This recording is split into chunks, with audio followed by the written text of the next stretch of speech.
안녕하십니까, 김영재입니다. 이번 주는 조심 좀 하자 이렇게 계속 말씀을 드리려고 합니다. 안 좋아지고 있는 모습들이 점차 가시화되고 있고 향후에 악재성 재료들이 나타날 가능성이 크기 때문입니다.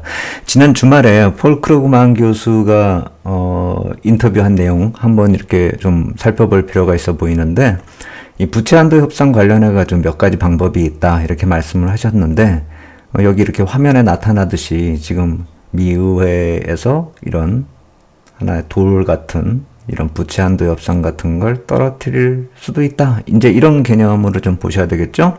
이 아래 이분이 대통령 아닌가 싶은데, 하여튼 그 폴 크루그만 교수의 그 말씀 중에서 좀 중요하다고 생각한 거 끝부분입니다. 한 가지는 분명해야 된다. 2011년 부채 한도 위기를 종식시킨 것과 같이 해결될 가능성은 낮다. 그러니까 2011년 이후에도 이런 비슷한 이슈가 있었던 것 같은데, 이분은 하여튼 2011년 그때를 비교하고 있습니다. 그 당시 오바마 대통령이었죠. 민주당원들은 그렇게 다시 하지 않을 만큼 강경해졌다. 오바마가 그때 양보를 했었다.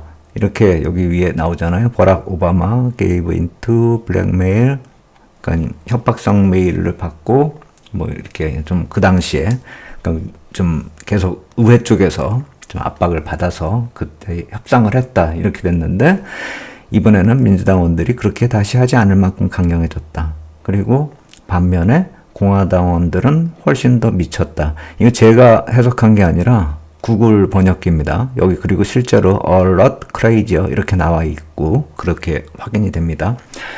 그분이 말씀하신 거예요. 폴 크루그만 교수가요. 그래서 민주당원들이 만약에 이제 동의를 하고 기꺼이 이제 딜을 만들려고 하더라도 과연 메카시나 이 공화당 쪽에서 그것을 받아들일 것인지 매우 의심스럽다 이렇게 얘기를 하고 있습니다. 한마디로 정치권이 예전하고 다르다라는 것이죠. 그래서 우리가 보통 이제 미국이 망할 리가 있어? 이렇게 생각을 하죠. 그리고 부채 한도 협상 분명히 넘어간다 이렇게 생각이 되는데, 저도 그렇게 생각이 되고요. 그 과정상이 시끄러워질 수가 있고 예전보다 더 시끄러워질 수 있다라는 점은 우리가 계속 생각을 해봐야 됩니다. 미국 망한다 이렇게 생각하는 게 아니라 그 과정이 시끄러울 것이다. 노이즈를 계속 만들 수 있다라는 점을 한번 생각을 해봐야 됩니다. 그래서 이번 주 우리가 지금 관심을 가지고 있는 것이 다음 달에 이제 5월 달에 FOMC 회의가 다음 주자 다음 달이잖아요. 5월 2일, 3일 이 일정인데, 단지 다들 이제 그걸 보고 있는데, 제가 봤을 때는 이번 주부터 후반부, 중후반부 들어가면은 시끄러워질 수가 있다라는 그런 생각이 듭니다. 이거가 제가 지금 보여드린 이 자료가 뭐냐면은 재무부 쪽에서 나오고 있는 자료인데요. 공개되어 있는 자료입니다. 4월 27일, 28일에 프라이머리 딜러들하고 회의를 합니다. 그러니까 보통 이분들이 주기적으로 이제 프라이머리 딜러들하고 이 채권 국채 발행 일정에 대해서 이제 얼마만큼 사줄 거냐, 또 우리가 얼마만큼 돈을 꿔줄까, 뭐 이런 식으로 서로 협상을 하고 회의를 하는데, 그 일정이 27일부터 28일이에요. 그때 어떤 내용들을 이제 얘기를 하게 되느냐 보면, 여기 이쪽에 이 왼쪽 표에 나와 있는 이 내용들은 그냥 일반적으로 얼마를 뭐 발행하고 얼마를 사고 누가 얼마 살 건지 뭐 이렇게 해서 수급에 대해서 한번 파악을 하는 그런 재료가 하나 있고요. 그리고 또 이쪽에 오른쪽에 보면은 디스커션 토픽이라고 있죠. 그거 한번 제가 이렇게 확대했습니다. 여기 보시면은 뭘 협의하느냐 보면은 제가 굵게 표시한 부분, 바이백 프로그램, 계속 바이백 나오잖아요. 사이즈 오브 바이백, how much flexibility on the size, 그리고 liquidity support 바이백 프로그램. 그러니까 바이백을 얼마나 해줘야 되고 얼만큼 유동성 공급이 되면 어느 정도 영향이 있을 것인지, 그리고 얼마만큼 의미 있게 개선이 될 건지 유동성이요. 그리고 그것이 한 달에 50억에서 100억 달러 정도 되면 충분한가? 그러니까 이니셜리 사이즈는 보통 이 정도로 잡고 있는데 그 충분하냐 뭐 이제 이런 식으로 프라이머리 딜러들하고 협의를 하는 것이죠. 근데 여기에 이번에 추가된 게 있습니다. 여기 부채 한도 얘기가 나오죠. 그래서 부채 한도가 유예되거나 늘어나거나 뭐 이렇게 결론이 났을 때 과연 이 국채 발행 일정하고 어떻게 또 이게 영향을 미칠 것인지, 그리고 이 캐시 밸런스 쪽에 어느 정도 우리가 현금을 보유할 것인지, 여기서 우리는 저 미국 분들이에요. 그래서 그거에 대해서 그러한 이제 부채 한도 관련돼서 현금 보유량이나 뭐 이런 것까지 다 지금 계산들을 하고 계신 거예요. 그러니까 아무 무대책이 대책이다 이러고 버팅기고 있는 게 아니라 여러 가지 지금 대책을 마련하고 있고 국채 발행 일정하고도 연동된다 이렇게 볼 수가 있는 거거든요. 그래서 지금 우리는 여기에 대해서 그냥 강 건너 불구경처럼 또는 아무 생각이 없이 이거 어떻게 되겠지라고 생각을 하고 있겠지만, 저쪽 나라 바다 건너 저쪽 나라 분들은, 그리고 실무자들, 그리고 이 실무자에서 약간 좀 급이 높은 실무자들이죠.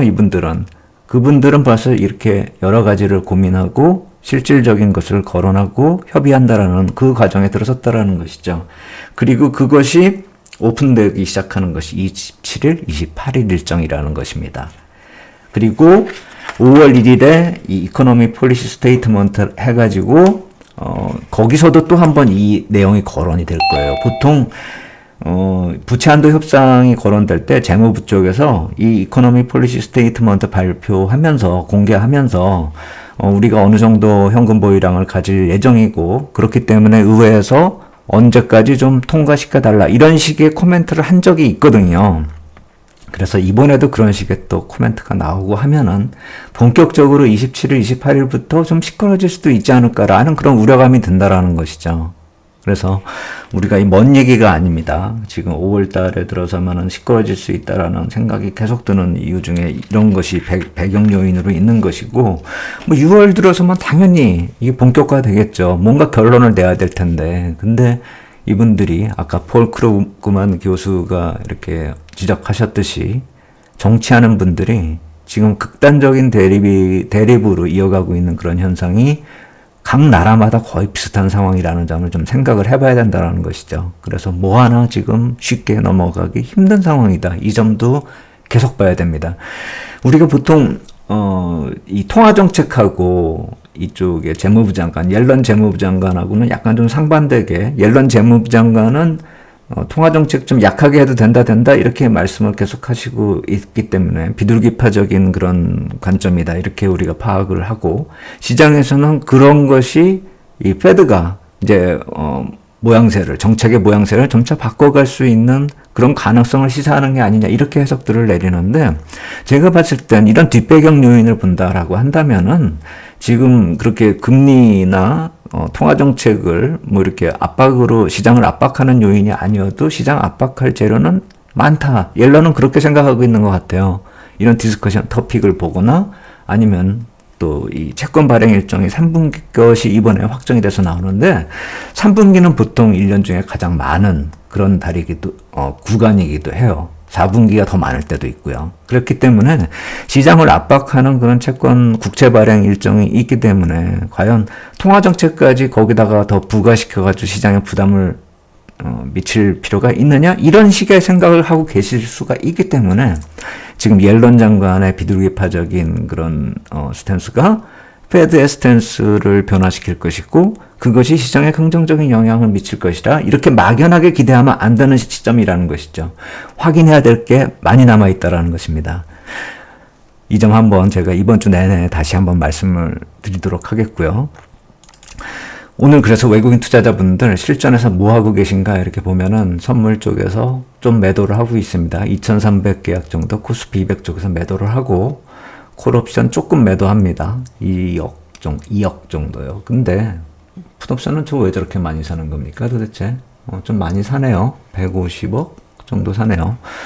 거기다가 지금 위클리 콜옵션 보면은 많이 매도를 했어요. 그리고 바깥쪽을 사주는데 이거 별 큰 의미가 없어요. 왜냐면은 장중에 제가 이 매매하는 내역들을 가격대별로 이렇게 살펴보니까 이 327이나 332쪽까지도 좀 백스프레드 형식으로 매도를 하고 확실하게 매도하고 있는 건 335, 332쪽은 확실하게 매도를 하고 있는 걸로 파악이 되거든요.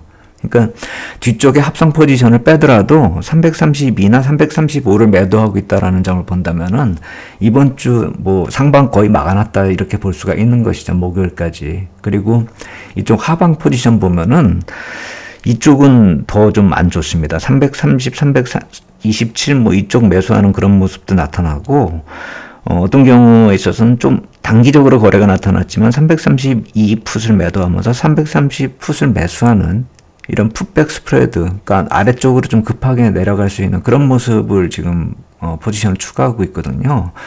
물론 이거 장중에 해소하는 경우도 종종 있으니까 끝까지 봐야 되겠고 내일까지도 좀 봐야 되겠는데 지금 현재 나타나는 파장 상품 쪽에서는 하방 포지션 계속 추가하고 있다. 이 점 좀 우리가 경계를 해야 될 것 같다. 이렇게 말씀을 드리겠고 그나마 좀 다행인 거 미국 달러 선물 지금 좀 사주고 있어서 지난 금요일에 샀던 거, 지금 달러 선물 팔고 있어서 지난 주말에 사가지고 좀 불안했었던 거 이제 좀 해소를 시켜주고는 있는데 최근에 샀던 걸 다 털어낸 건 아니기 때문에 좀 지켜봐야 될 것 같고 국채 선물은 좀 사고는 있는데 수량 뭐 그냥 유지되는 정도. 그래서 이것을 가지고 긍정적으로 보기는 좀 그렇고 박스권 하단 쪽에서 채권 거래하고 있다. 이 정도로 이해하시면 될 것 같아요. 전반적으로 지금 약간 좀 불안한 모습은 계속 이어지고 있고 이번 주는 좀 경계심을 좀 키워서 이번 주 좀 계속 시장 지켜볼 필요 있겠다 이렇게 말씀을 드리겠습니다.